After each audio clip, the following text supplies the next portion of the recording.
لیکن یہ نجات نہیں، نجات وہ کہ جو اللہ تعالیٰ میدان حشر ہی میں ہماری مغفرت کا اعلان فرمائے، اللہ تعالیٰ اول وہلے میں ہمیں جنت میں داخل فرمائے، اس نجات کی بات کر رہا ہوں۔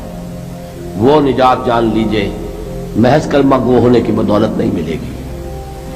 اس نجات کے لیے شرط اول ایمان، شرط دوم عمل صالح، شرط ثالث تواصی بالحق، اور چوتھی شرط تواصی بالصبر۔ یہ قرآن کا بیان ہے، یہ کسی انسان کا کلام نہیں ہے کہ اس میں ترمیم کی جا سکے۔ چار شرطیں پوری ہوں گی تو نجات ہوگی، اور اگر ان میں سے کوئی ایک، میں اس کی ایک سادہ سی مثال بھی دیا کرتا ہوں، بہت سمپل، سادہ مثالوں سے بات واضح ہو جایا کرتی ہے۔ آپ کسی حکیم کے پاس گئے، اس نے آپ کی نبض دیکھی، نسخہ لکھ دیا، 4 دوائیں لکھ دی، یہ اتنے ماشے اور یہ اتنے تولے، یہ فلاں، یہ اتنی، بھائی 4 دوائیں ہیں، استعمال کرو۔ اب آپ نے آیا ایک اس میں سے نکال دی، 3 رکھ لی، یا 2 نکال دی، 2 استعمال کر لی، تو یہ نسخہ کس کا کہلائے گا؟ یہ اس حکیم کا نسخہ نہیں ہے، یہ آپ کا اپنا نسخہ ہے۔ ہو سکتا ہے یہ نسخہ شفا نہ رہے، نسخہ ہلاکت بن جائے، اس لیے کہ آپ کو معلوم ہے، ہر شخص جو نسخہ لکھتا ہے وہ جانتا ہے، آپ کسی مرض میں ایک دوا دیتے ہیں جو بڑی تیز ہے، مضر ہے، ضروری بھی ہے دینی، ساتھ ہی اس کے لیے مصلح دیتے ہیں، کریکٹیو دیتے ہیں، جو اس کے تیز اثر کو ختم کر دے، اس کا جو مضرت بخش پہلو ہے اس کا ازالہ کر دے۔ اب فرض کیجئے آپ نے وہ تیز دوا تو خوب استعمال کی، اور اس کا جو وہ کریکٹیو تھا، اس کا جو مصحح تھا، اس کو آپ نے ساقط کر دیا، تو وہ نسخہ شفا ہوگا کہ نسخہ ہلاکت؟ نسخہ ہلاکت۔ تو جان لیجئے یہ 4 اجزاء پر مشتمل نسخہ نجات ہے جو اللہ تعالیٰ نے ہمیں عطا فرمایا۔ والعصر ان الانسان لفی خسر الا الذین آمنوا وعملوا الصالحات وتواصوا بالحق وتواصوا بالصبر۔ یہ چاروں شرطیں لازم ہیں، ان میں سے کسی کے اندر کوئی کمی بیشی کرنے کا اختیار ہمیں حاصل نہیں۔ دیکھیے یہی وجہ ہے، وہ جو کتابچہ ہے میرا شائع شدہ سورۃ العصر پر، اس میں میں نے امام رازی کا ایک جملہ نقل کیا، میں حیران ہو گیا، ان کی عظمت مجھ پر منکشف ہوئی جب میں نے سورۃ العصر کی تفسیر میں ان کے یہ الفاظ دیکھے۔ امام رازی کی بات یہ ہے، اگرچہ کچھ لوگ ان سے بدظن بھی ہیں، کچھ حضرات نے یہ جملہ بھی کس دیا ہے تفسیر رازی کے بارے میں، فیہ کل شیء الا القرآن، لیکن یہ ہے کچھ اہل علم کی اندر کی باتیں آپس کی۔ امام رازی کا اصول یہ ہے کہ وہ عبارت کو سامنے رکھ کر جو اس سے نتیجہ نکلتا ہے خالص آبجیکٹیولی، معروضی طور پر وہ برآمد کرتے ہیں اور اس ٹیکسٹ کو فالو کرتے ہیں۔ چنانچہ انہوں نے جو جملہ اس میں لکھا ہے، وہ کہتے ہیں اس تیسری آیت کے بارے میں، اعلم ان هذه الآیہ فیہا وعید شدید، اس آیہ مبارکہ میں بڑی زبردست وعید ہے، اللہ کی طرف سے بڑی دھمکی ہے۔ کیوں؟ اس لیے کہ اس نے یہ طے کر دیا ہے، اس نے یہ بات واضح کر دی ہے، لأنها حکم بالخسار على جميع الناس الا من كان آتيا بهذه الاشیاء الاربعة وهي الایمان والعمل الصالح والتواصي بالحق والتواصي بالصبر، ودل ذلك ان نجاة معلقة بمجموع هذه الاشیاء۔ اس آیت میں تو اللہ نے فیصلہ کر دیا ہے پوری نوع انسانی کی ہلاکت اور بربادی کا، سوائے ان کے جو 4 شرطیں پوری کریں، ایمان، عمل صالح، تواصی بالحق، تواصی بالصبر۔ اور اس سے قطعی طور پر یہ بات ثابت ہو گئی کہ نجات کا دار و مدار ان چاروں کے مجموعے پر ہے۔ وَدَلَّ ذَلِكَ أَنَّ النَّجَاةَ مُعَلَّقَةٌ بِمَجْمُوعِ هَذِهِ الْأَشْيَاءِ، یہ بہت واضح اور صحیح ہے چیز کہ جو اخذ کی ہے امام رازی نے رحمت اللہ علیہ۔ اب ذرا غور کیجئے، یہ جو بات اللہ نے فرمائی اس پر تاکید کیا کی ہے، والعصر، زمانے کی قسم۔ ویسے تو اللہ تعالیٰ بغیر قسم کھائے بھی جو بات فرمائے مستند ہے ان کا فرمایا ہوا، کسی شک و شبے کی گنجائش نہیں، لیکن جہاں اللہ تعالیٰ کسی بات پر چاہتا ہے زور دینا، کسی بات پر چاہتا ہے کہ تمہیں پختہ یقین ہو جائے، وہاں وہ قسم کھا کر کہتا ہے والعصر ان الانسان لفی خسر الا الذین آمنوا وعملوا الصالحات وتواصوا بالحق وتواصوا بالصبر۔ 4 باتیں میں نے عرض کی تھیں ابتدائی تمہیدی 4 ہی باتیں ہیں تذکر بالقرآن کے درجے میں. اس سورہ مبارکہ کو بحیثیت مجموعی اپنے ذہن کے سامنے رکھ کر نتیجے نکالنا. اس میں کامیابی کا ایک معیار ہے، کامیابی کے کم سے کم لوازم کا بیان ہے. اس میں جو 4 چیزیں بیان ہوئی ہیں وہ لازمی ہیں. اور نمبر 4 یہ کہ یہ نہایت مؤکد کلام ہے جس پر کہ اللہ نے قسم کھائی. اب آئیے تدبر بالقرآن کے درجے میں اب ایک ایک لفظ کو لیجئے، اس کی گہرائیوں میں اتریے. 2 آیتوں پر انشاءاللہ تعالی ہم آج غور کریں گے، اور یہ جو بقیہ آیت ہے اس پر تو 4 دن باقی جو ہے. ایمان کی حقیقت کیا ہے، عمل صالح کسے کہتے ہیں، تواصی بالحق کیا ہے، تواصی بالصبر، اس پر تو جیسا کہ آپ کو معلوم ہے ایک ایک دن ہمیں ایک ایک موضوع پر گفتگو کرنی ہے. آج پہلی بات سمجھیے والعصر. ابھی تک دیکھیے میں نے اس کا ایک ہی ترجمہ کیا، زمانہ کی قسم ہے. اب ذرا گہرائی میں سمجھیے کہ یہ زمانے کی قسم کیوں کھائی. سب سے پہلے یہ جانیے قرآن مجید میں اللہ نے قسمیں کیوں کھائی اور قسم کھانے سے مراد کیا ہے. ہم جب قسم کھاتے ہیں، یہ مغالطہ ہو گیا بعض حضرات کو اور اسی وجہ سے وہ بہت دور دراز بحثوں میں الجھ گئے. ہم جب قسم کھاتے ہیں تو کسی عظیم ہستی کی قسم کھاتے ہیں، ورنہ ہماری قسم میں کوئی معنی نہیں ہوگے. گلاس کی قسم ہے تو کیا مطلب ہوگا اس کا؟ اس میز کی قسم ہے کوئی معنی نہیں اس کا. اللہ کی قسم ہے. جب یہ ہم کہتے ہیں تو قسم کے اصل مفہوم کیا ہے؟ گواہی، شہادت. جب میں قسم کھاتا ہوں، میں اللہ کی قسم کھا کر کہہ رہا ہوں کہ یہ بات درست ہے، تو میں نے اللہ کو گواہ بنایا کہ جو کچھ میں کہہ رہا ہوں وہ صحیح ہے. جب ہم قسم کھا کر تو وعدہ کرتے ہیں، اس میں بھی گویا کہ اللہ کو گواہ بناتے ہیں. اللہ شہید بیننا و بینکم، اللہ گواہ ہے ہمارے اور تمہارے مابین کہ اب یہ جو معاہدہ ہوا ہے یہ ہمارے درمیان طے پا گیا اور ہم دونوں کو اس کی پیروی کرنی ہے اور اس کا ایفا کرنا ہے. تو قسم کا اصل مفاد ہے گواہی، شہادت. اور اللہ نے جو قسمیں کھائی ہے قرآن مجید میں آپ کو معلوم ہے، کہیں والتین والزیتون وطور سینین، کہیں والسماء والطارق، آسمان کی قسم، سورج کی قسم، والشمس وضحاها، رات کی قسم، دن کی قسم. اللہ تعالیٰ نے مخلوقات کی قسم کھائی، جبکہ ہم قسم کھاتے ہیں کسی عظیم ہستی کی، اس لیے کہ ہماری قسم بے معنی ہے جب تک کہ کسی عظیم ہستی کا ذکر نہ آئے. لیکن اللہ تعالیٰ کی قسم میں کسی شے کی عظمت کا کوئی دخل نہیں، اس لیے کہ یہاں قسم کھانے والا خود عظیم ترین ہے، اس سے عظیم تر تو کوئی شے نہیں. لہذا یہاں قرآن مجید میں جو قسمیں کھائی گئیں ان میں کسی شے کی عظمت کا معاملہ نہیں ہے، بلکہ مجرد شہادت اور گواہی. لہذا بامحاورہ ترجمہ کیا ہوگا؟ زمانہ گواہ ہے. والعصر، زمانہ گواہ ہے. اچھا اب آئیے لفظ عصر پر. عصر کے معنی اب تک میں نے ترجمہ کیا زمانہ، لیکن زمانے کے لیے عربی میں کتنے الفاظ ہیں؟ زمان خود عربی کا لفظ، وقت عربی کا لفظ، دہر عربی کا لفظ. اور دہر پر تو آپ کو معلوم ہے کہ ایک پوری سورت ہے، سورۃ الدہر، 29ویں پارے میں. جیسے یہاں سورۃ العصر ہے، عصر یہ بھی عربی کا لفظ.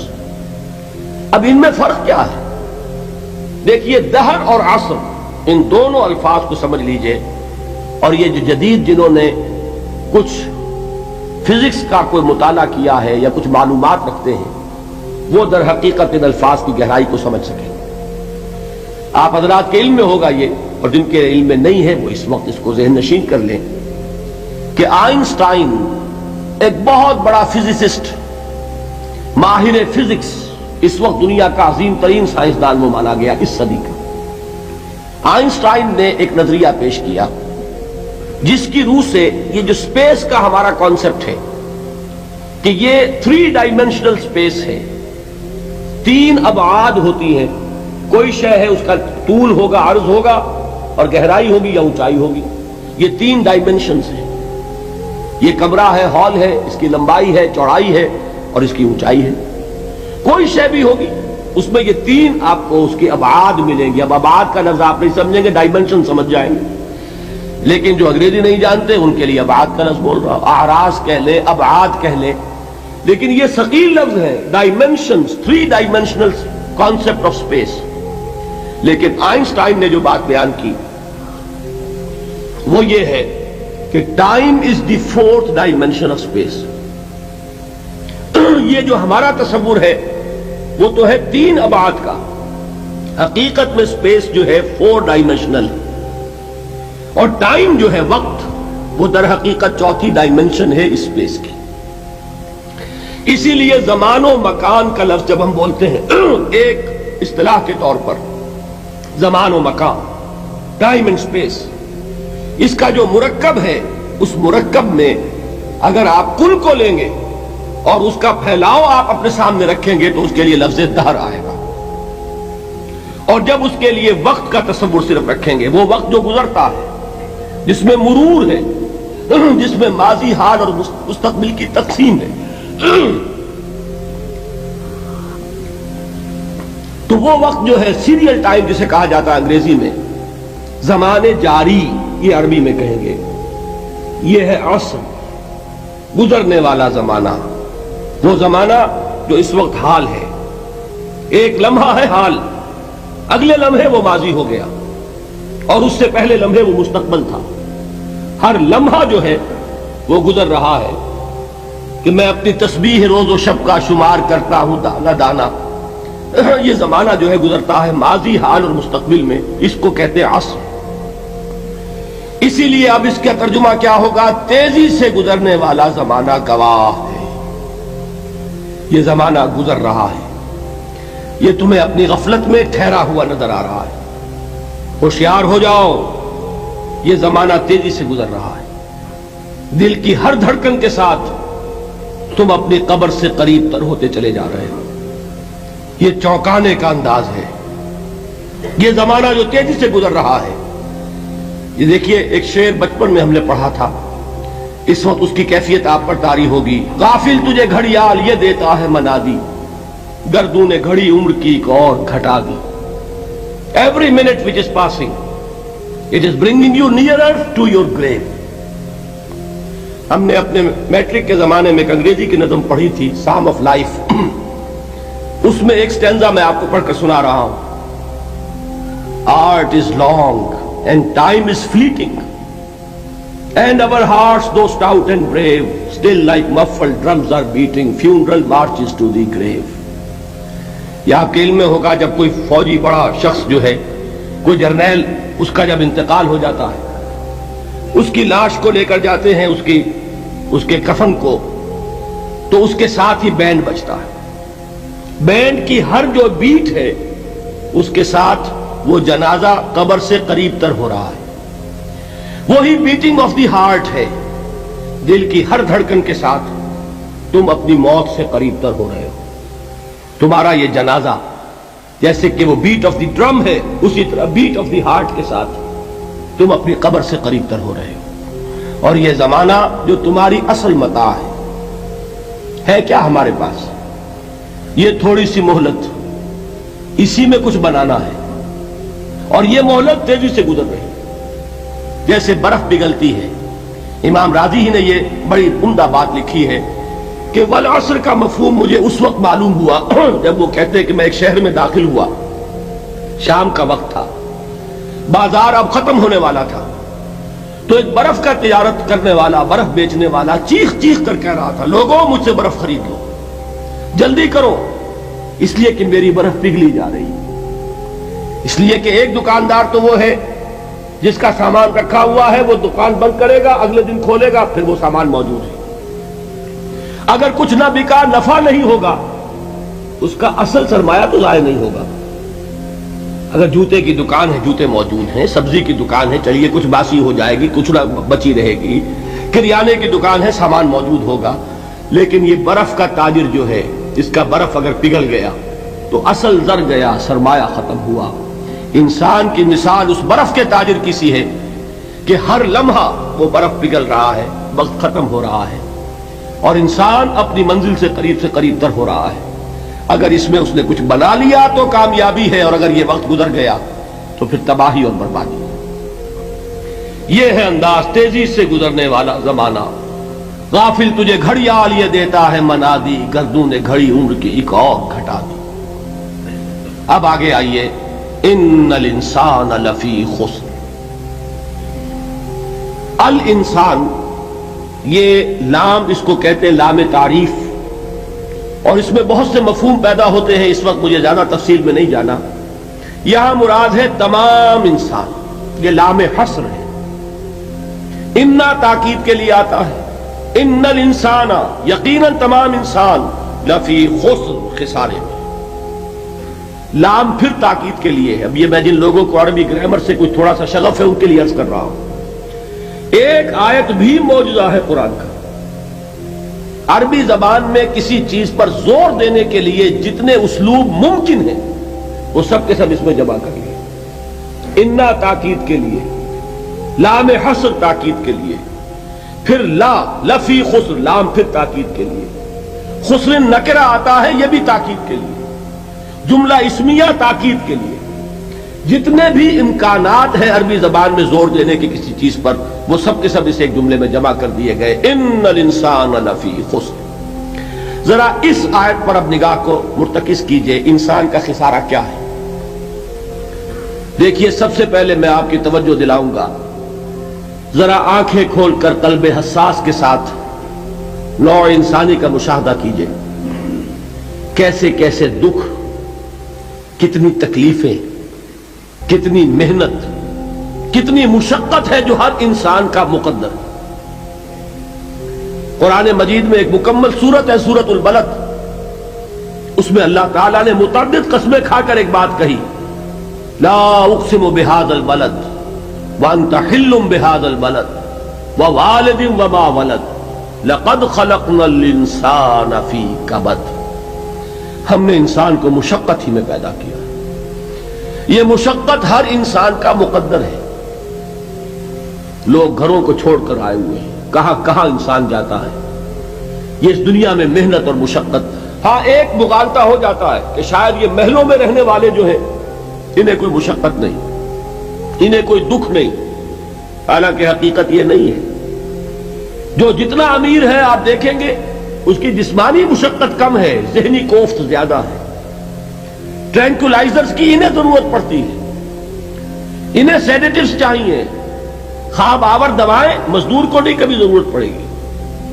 وہ 8 گھنٹے کی محنت کرنے کے بعد ایسا سوتا ہے کہ وہ صبح ہی کی خبر لے گا۔ اور یہ وہ لوگ ہیں کہ جن کو ہپنوٹکس، خواب آور دوائیاں، سیڈیٹیوز، مسکن ادویات، یہ سارا لبلیم اور یہ ویلیم اور یہ فلاں اور یہ فلاں، یہ کہاں جاتے ہیں؟ ذہنی سکون اور اطمینان انسان کو حاصل نہیں۔ کسی کی جسمانی مشقت ہے، کسی کی ذہنی مشقت ہے۔ میں آپ کو یاد دلانا چاہتا ہوں مہاتما گوتم بدھ کا معاملہ۔ 30 برس کی عمر میں کپل وستو کا شہزادہ محل کو چھوڑ کر نکل گیا، جوان بیوی کو سوتا ہوا چھوڑ کر گیا، شیر خوار بچے کو چھوڑ کر گیا، راجدھانی میں رہنے والا محل کا باسی جسے یہ معلوم ہے کہ باپ کے بعد مجھے یہ سلطنت ملنے والی ہے، کیوں گیا؟ کبھی کبھی آپ نے سوچا؟ اس نے انسان کے غم اور دکھ کا مشاہدہ کیا۔ اس نے دیکھا کوئی اندھا ہے، ٹھوکر کھا کر گر رہا ہے، کوئی والدین کھڑے ہوئے رو رہے ہیں اور ان کی نگاہوں کے سامنے ان کا نہایت محبوب بچہ دم توڑ رہا ہے اور وہ کچھ نہیں کر سکتے۔ اس نے سوچا یہ صدمہ کیوں ہے انسان کے، یہ دکھ اس کا مقدر کیوں ہے؟ اس صدمے سے، اس دکھ سے نجات پانے کی بھی کوئی شکل ہے کہ نہیں ہے؟ انسانوں کی ایک عظیم اکثریت، شاہ ولی اللہ دہلوی رحمت اللہ علیہ کے الفاظ ہیں کہ وہ لدو اونٹ اور کولو کا بیل بن کر زندگی بسر کرتی ہے۔ جو 8 گھنٹے تک اینٹیں ڈھو رہا ہو، اس شخص کا تصور کیجئے آپ، وہ واقعی انسان ہے یا حیوان بن گیا ہے؟ اور 8 گھنٹے کی اس محنت کے بعد بھی ہو سکتا ہے کہ 2 وقت کی روٹی اسے پوری نہ ملے۔ اور یہ تو ہو سکتا ہے، نہیں ہوتا ہے کہ اگر بچہ بیمار پڑ گیا ہے تو شاید کوئی برتن بیچے بغیر اس کی دوا کا سامان نہ کر سکے۔ ایسا شخص کتنے بوجھوں تلا دبا ہوا ہے، کتنی مشقت کے اندر پسا ہوا ہے۔ لدو اونٹ اور کولو کا بیل انسانوں کی عظیم اکثریت کی سطح پر زندگی بسر کرتی ہے، لیکن آپ کو معلوم ہے کہ کولو کے بیل کے لیے مشقت ہی مشقت ہے، اس کے احساسات لیے نہیں ہے، جو کہ ان سے انسان کو جو صدمہ پہنچتا ہے ایک بیل کو اس سے کوئی غرض نہیں کہ اس کا کوئی بچہ بھی تھا کہ نہیں تھا، اس کو کوئی بخار ہوا ہے یا کیا ہوا ہے، اس صدمے سے وہ بیل بچا ہوا ہے۔ گھوڑے کو کوئی پتہ نہیں کہ میرا بھی کوئی اولاد میری ہے یا نہیں ہے، اور مجھے اس کا کوئی صدمہ ہے یا دکھ ہے، کوئی پتہ نہیں۔ لیکن انسان کا معاملہ یہ ہے کہ والدین کو جو جو دکھ دیکھنے پڑتے ہیں اپنے بچوں کے لیے، اپنی اولاد کے لیے۔ رات کی نیند حرام ہے اس لیے کہ بچہ بخار میں تپ رہا ہے یا درد سے تڑپ رہا ہے، لہذا نہ ماں سو سکتی ہے نہ باپ سو سکتا ہے۔ میں نے ایک موقع پر دیکھا لاہور میں کیروسین آئل، اس زمانے میں ابھی سوئی گیس نہیں آئی تھی، اور اکثر و بیشتر جو ہے یہی مٹی کا تیل جو ہے ایندھن کے طور پر استعمال ہوتا تھا، اس کی شارٹیج ہو گئی تھی، تو کئی فرلانگ لمبی قطاریں لگتی تھی ان دکانوں کے باہر، ڈپوں کے باہر، اور ایسے ایسے منظر بھی کہ ایک خاتون برقع پوش، ایک گود میں بچے کو لیے ہوئے، ایک کی انگلی پکڑے ہوئے، بوتل ہاتھ میں لیے ہوئے تیل کے لیے، اور کئی گھنٹے کھڑی ہے دکان پر۔ یہ مشقت انسان جھیلتا ہے کہ نہیں؟ غالب نے اس کا نقشہ کھینچا ہے کہ رنج سے خوگر ہوا انسان تو مٹ جاتا ہے رنج، مشکلیں اتنی پڑی مجھ پر کہ آسان ہو گئی۔ ہم بھول جاتے ہیں، ورنہ واقعہ یہ کہ قلب حساس ہو اگر، اور قید حیات و بند غم اصل میں دونوں ایک ہیں، موت سے پہلے آدمی غم سے نجات پائے کیوں۔ اچھا یہ تو ہوا لقد خلقنا الانسان فی کبد۔ حیوانات کا معاملہ ایک اور اعتبار سے آسان ہے، ان سے کوئی محاسبہ بھی ہے کیا؟ کوئی جواب دہی بھی ہے؟ کوئی ان کو اللہ کے حضور میں کھڑے ہو کر اپنے اعمال کا حساب بھی دینا ہے؟ نہیں۔ انسان کی یہ ٹریجڈی ہے، یہ المیہ ہے انسان کا۔ اس کو بھی قرآن مجید کی ایک سورت میں قسمیں کھا کر اذا السماء انشقت، اس کے بعد کیا فرمایا؟ یا ایھا الانسان انک کادح الی ربک کدحا فملاقیہ۔ اے انسان، تیرا المیہ، تیری ٹریجڈی اس سے کہیں بڑھ کر ہے، تجھے صدمہ پر صدمے جھیلتے ہوئے، مشقت پر مشقت برداشت کرتے ہوئے ایک روز اپنے رب کے حضور میں بھی کھڑا ہونا ہے، جواب دہی بھی کرنی ہے۔ اس دن کے حساب سے، اس دن کے احساس سے جو بڑے بڑے ہماری امت کے عظیم جو گلے سرسبد ہیں، ان کا یہ حال آپ نے پڑھا ہوگا۔ حضرت ابوبکر صدیق رضی اللہ تعالیٰ عنہ وہ ایک عجیب کیف کے عالم میں فرمایا کرتے تھے، کاش میں درختوں پر چہچہاتی ہوئی چڑیا ہوتا جس سے حساب کتاب نہیں ہوگا، کاش کہ میں گھاس کا تنکا ہوتا جو آج ہے اور کل آگ میں جلا دیا جاتا ہے، ختم ہو جاتا، اس سے محاسبہ کوئی نہیں۔ وہ جس کے احساس سے کہ حضرت عمر جو ہے اپنے انتقال کے وقت سخت بے چین تھے، ان کے بیٹے حضرت عبداللہ ابن عمر رضی اللہ تعالیٰ عنہما نے ان کا سر جو ہے وہ اپنے زانوں پر رکھ لیا تو کہا نیچے ڈال دو۔ ایک عجیب بے کلی اور بے چینی۔ انہوں نے کہا ابا جان آپ کیوں پریشان ہیں؟ آپ تو عشرہ مبشرہ میں سے ہیں، آپ کو تو اللہ تعالیٰ نے جنت کی بشارت حضور کے ذریعے سے اس دنیا میں دی۔ حضرت عمر فرماتے ہیں کہ خدا کی قسم اگر قیامت کے دن عمر برابر سرابر پر چھوٹ گیا تو بہت بڑی کامیابی تصور کرے۔ یہ احساس جن کو ہوتا ہے، حضرت علی کا حال کیا ہوتا ہے؟ ابھی جو آپ نے حافظ صاحب سے سنا، یہ حضرت علی کا معاملہ ہے کہ ایک تیر پیوست ہو گیا تھا، کسی طرح نکل نہیں رہا تھا۔ حضرت علی نے فرمایا کہ اچھا چھوڑو مجھے، میں نماز کی نیت مانگتا ہوں۔ نماز کی نیت پڑھتے تھے تو لرزتے تھے، کانپتے تھے، کس کے سامنے کھڑا ہوں اور کس کے سامنے مجھے ایک دن جواب دہی کے لیے کھڑا ہونا ہوگا۔ لن تزولا قدم ابن آدم، حضور نے خبر دی ہے ابن آدم کے قدم ہل نہیں سکیں گے۔ جیسے مجرم کھڑا ہوتا ہے کٹہرے کے اندر، اس کٹہرے میں سے ہل نہیں سکو گے حتی یسأل عن خمس، جب تک کہ 5 چیزوں کا حساب نہ لے لیا جائے۔ تو وہ 5 چیزیں کیا ہے؟ کان کھول کر سنیے۔ عن عمرہ فیما افناہ، عمر کا حساب دو، یہ 80 برس اور 70 برس ہم نے تمہیں دنیا میں دیے، کہاں ضائع کیے؟ وعن شبابہ فیما ابلاہ، اور خاص طور پر جوانی کا دور، امنگوں کے دن، ولولے ہوتے ہیں، قوت ہوتی ہے، توانائی ہوتی ہے، آدمی چلتے ہوئے زمین پر پاؤں مارتا ہے، قوت جو ہے وہ اپنا اظہار چاہتی ہے۔ یہ جوانی کہاں گلائی؟ حساب لو۔ ایک ایک لمحے کا حساب دو. وہاں مال ہی من این اکتسبہ وفیما انفقہ، ایک ایک پائی کا حساب دو. مال کا کہاں سے کمایا تھا، حلال سے کہ حرام سے، اور کہاں خرچ کیا تھا، گل چھروں میں، عیاشیوں میں، یا نیکی کے کاموں میں، ادائے حقوق میں، اللہ کے دین کے لیے. 4 سوال ہو گئے. 2 زندگی کے بارے میں، ایک زندگی پوری بحیثیت مجموعی کہاں کس کام میں لگائی، اور خاص طور پر شباب کا دور کہاں لگایا. 2 سوال مال کے بارے میں، کمایا کہاں سے، حلال سے کہ حرام سے، جائز سے کہ ناجائز سے، خرچ کہاں کیا. اور آخری سوال وعما عمل فیما علم، جو علم حاصل کیا تھا اس میں عمل کتنا کیا.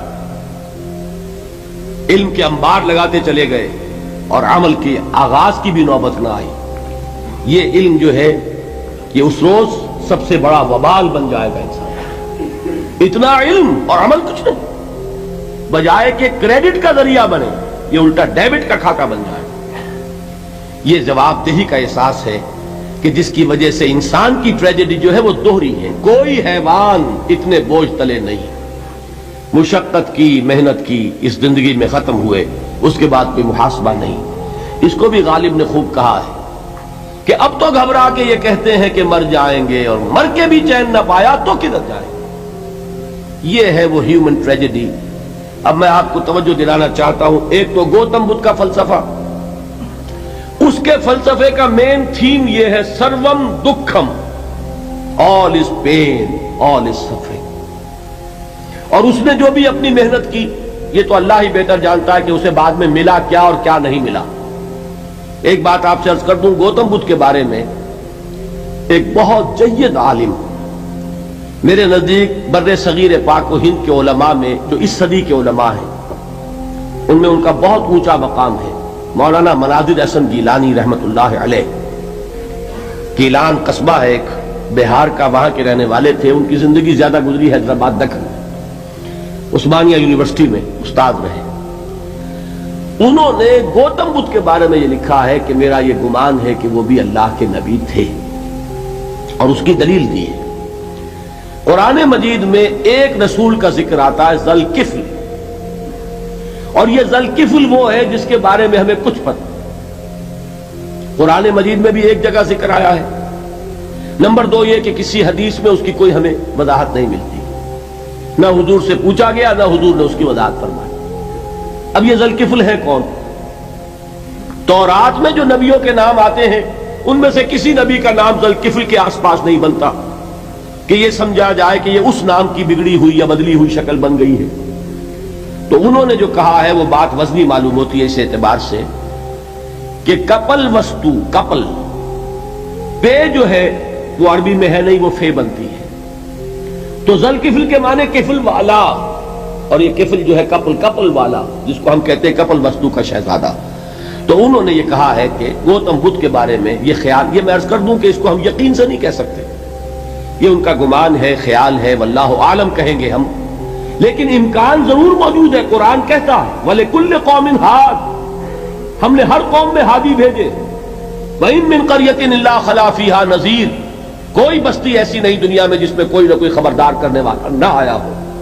تو یہ ممکن نہیں ہے کہ وہاں نبی نہ آئے ہوں، لیکن ان کی تعلیمات اتنی بدل گئی ہیں کہ ہم ان کو پہچان نہیں سکتے. حضرت مسیح علیہ السلام کی تعلیمات اگر عیسائیوں سے ہم سمجھیں تو کبھی بھی انہیں اللہ کا نبی نہیں مان سکتے. یہ تو قرآن مجید نے آ کر حضرت مسیح علیہ السلام کی اصل حقیقت ہمیں بتائی، ورنہ تو خدا کا بیٹا ثالث و ثلاثہ ان کو کیسے ہم مانتے. لیکن یہ کہ قرآن نے بتایا تو جان لیجئے ہو سکتا ہے کہ گوتم بدھ بھی اللہ کے نبی ہو، لیکن ہو سکتا ہے کہ درجے میں کہیں گے، یقین سے نہیں کہہ سکتے. بہرحال گوتم بدھ نے اس دکھ، رنج، صدمہ، غم جو انسان کا مقدر ہے اس کا مشاہدہ کیا، اور پھر تپسیائیں کی، علم حاصل کیا، رشیوں منوں کے پاس گیا. اس نے کوشش کی کہ معلوم ہو سیلویشن کا راستہ کون سا ہے، اس دکھ سے نجات پانے کی کوئی سبیل بھی ہے کہ نہیں، اس غم سے، اس نجات سے، اس اندوہ سے انسان کسی طریقے سے چھوٹ سکتا ہے یا نہیں. اسی کو سیلویشن کہتے ہیں انگریزی میں، اسی کو ہندی میں نروان کہتے ہیں، اسی کو عربی میں نجات کہتے ہیں. ان النجات معلقۃ بمجموع هذه الاشیاء. میں نے امام راضی رحمۃ اللہ علیہ کے الفاظ میں آپ کو وہ لفظ بتایا، نجات کی راہ. اچھا، جدید فلسفوں میں جن حضرات کو دلچسپی کی بات ہے انہی کے بارے میں یہ عرض کر رہا ہوں. جدید فلسفوں میں بھی ایک فلسفہ ہے وجودیت، ایگزسٹانشلزم. آپ نے نام سنا ہوگا سارترے، یہ فرینچ فلسفر، اور اس وقت دنیا میں جو نوجوان نسل ہے وہ بہت زیادہ متاثر ہوئی ہے سارترے کے فلسفے سے. کرکیگارڈ پرانے دور میں اور سارترے اس دور میں، ان کے فلسفے کا نام ہے وجودیت، ایگزسٹانشلزم. اس کا مرکزی خیال بھی یہی ہے، انسان کے لیے دکھ ہی دکھ ہے، صدمہ ہی صدمہ ہے، رنج ہی رنج ہے. صرف یہ ہے کہ کچھ حساس لوگ ہوتے ہیں وہ صدمے کو زیادہ محسوس کرتے ہیں، کچھ ذرا ان کی حس جو ہے وہ کچھ ڈل ہو جاتی ہے، کند ہو جاتی ہے. وہ جو غالب کا شعر میں نے آپ کو سنایا کہ مشکلیں اتنی پڑی مجھ پر کہ آسان ہو گئی، ورنہ یہ ہے کہ انسان سوچے تو دکھ ہے. اب یہ دکھ جو ہے اس سے نجات کا کوئی راستہ بھی ہے کہ نہیں، یہ کوسچن مارک ہے، جس کا جواب ہے تیسری آیت میں الا الذین آمنوا وعملوا الصالحات وتواصوا بالحق وتواصوا بالصبر. جو ایک نا امیدی کی کیفیت طاری ہوتی ہے، والعصر ان الانسان لفی خسر، زمانے کی قسم ہے تمام انسان برباد ہونے والے ہیں، تباہی میں ہے، گھاٹے میں ہے، ٹوٹے میں ہے. اس سے جو ایک مایوس کن صورتحال سامنے آتی ہے، اس مایوسی سے نجات دلانے والی آیت ہے تیسری آیت. ایک راستہ ہے، یہ امید کی کرن ہے، تباہی سے بچ سکتے ہو. ابدی بربادی، وہ بربادی یہاں تو یہ ہے کہ ہم نے مشقتیں اٹھا لیں، فاقے جھیل لیے، تکلیفیں برداشت کر لیں، صدمے برداشت کر لیے، لیکن موت آئی، اس کا خاتمہ ہو گیا. لیکن اس کے بعد اگر خدا نہ خواستہ جہنم میں جھونک دیے گئے، وہ ابد الآباد تک کی، وہ ہمیشہ ہمیشہ کی جلن. قرآن کہتا ہے کہ اگر ایک کھال جل جائے گی، جھلس جائے گی، اللہ اور کھال دے دے گا. دیکھیے یہ بھی جدید دور میں آپ کو معلوم ہوگا، بورس بکائی نے جو کتاب لکھی دی فرینچ سرجن، اس نے ثابت کیا ہے کہ قرآن مجید نے جتنے نیچرل فینومینا کا حوالہ دیا ہے وہ بالکل سائنس کے مطابق ہے. آج ہمیں یہ معلوم ہے کہ حس جو ہے وہ صرف کھال میں ہوتی ہے، کھال حساس ہوتی ہے، کھال اتر جائے نیچے جو ہے گوشت جلے گا، آپ کو تکلیف نہیں ہوگی. معلوم قرآن نے کہا ہے کہ جب کھالیں ان کی جھلس جائیں گی ہم نئی کھال دے دیں گے، تاکہ وہ سوزش جو ہے، وہ جلن کا احساس برقرار رہے، وہ ختم ہونے نہ پائے. حالانکہ اس کی ضرورت نہیں ہے. اگر اندر کا گوشت بھی حس والا ہوتا تو پھر کھال دوبارہ عطا کرنے کی ضرورت نہیں ہے. گوشت جلے گا، اس سے بھی جلن کا اور سوزش کا احساس ہو جائے گا. لیکن قرآن کہتا ہے کہ نہیں، کلما نضجت جلودہم بدلنا لہم جلودا غیرہا. جب ان کی کھالیں جھلس جائیں گی، جل جائیں گی، ہم ان کی کھالیں بدل دیں گے تاکہ وہ سوزش برقرار رہے. ثم لا يموت فيها ولا يحيا، پھر نہ وہ اس میں جی سکے گا نہ مر سکے گا، نہ زندوں میں ہوگا نہ مردوں میں ہوگا. موت کو پکارے گا، کاش کہ موت آ جائے جو مجھے اس مشقت سے اور مشکل سے چھٹکارا دلا دے. وہ موت جس سے اس وقت ہم بھاگتے ہیں، اگر خدا نہ خواستہ اس جہنم میں جھونکے جا گئے تو پھر موت کو پکاریں گے اور موت نہیں آئے گی. اس عذاب سے، اس ابدی ناکامی سے، اس خسران سے، اس ابدی ہلاکت سے بچنے کا کوئی راستہ ہے؟ وہ جو میدان حشر میں پکاریں گے لوگ، این المفر، کوئی جائے فرار ہے، کوئی جائے پناہ ہے. وہ جائے فرار، وہ جائے پناہ اس دنیا میں اللہ نے ہمیں عطا فرمائی، اسی کا نام صراط مستقیم ہے. الا الذین آمنوا وعملوا الصالحات وتواصوا بالحق وتواصوا بالصبر. ایک راستہ ہے، اس کے یہ چار نشان ہائے راہ ہے، سنگ ہائے میل ہے. پہلا ایمان، دوسرا عمل صالح، تیسرا تواصی بالحق، چوتھا تواصی بالصبر. اس صراط مستقیم پر بچو گے، نروان حاصل ہو جائے گا، نجات حاصل ہو جائے گی، کامیابی سے ہمکنار ہو جاؤ گے، اس ابدی خسران سے نجات پا جاؤ گے.